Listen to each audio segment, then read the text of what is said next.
ఉరవకొండ ప్రభుత్వ ఆసుపత్రిలో ఒక చిన్నారికి వైద్యం అందక, వైద్యం అందించడానికి అక్కడ వైద్యులు లేక ఆ చిన్నారి మృతి చెందింది. ఆ తండ్రి అడుగుతున్నాడు, నా బిడ్డను ఎవరు కాపాడాలి? కడుపు నిండా తినడానికి అన్నం లేకపోయినా కూడా బ్రతకగలం, కానీ విద్యా వైద్యం అనేది కూడా ప్రభుత్వం ప్రైవేటు పరం చేసేసింది. నా బిడ్డను ఇక్కడ ప్రభుత్వ వైద్యులు బతికించి ఇస్తారా అంటూ ప్రశ్నిస్తూ ఉంటే అత్యంత ఘోరంగా ఉంది.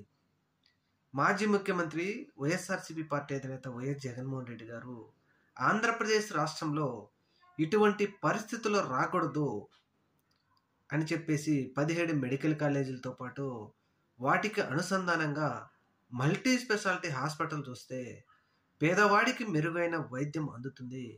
అప్పుడు వైద్యం అందక ఎవరు కూడా మరణించారు అనేది జరగకూడదు అనే ఒక ధ్యేయంతో ఆయన మెడికల్ కాలేజీలు తీసుకొస్తే, ఈ ప్రభుత్వం మాత్రం వాటిని ప్రైవేట్ పరం చేయడం కోసం కంకణం కట్టుకున్నది.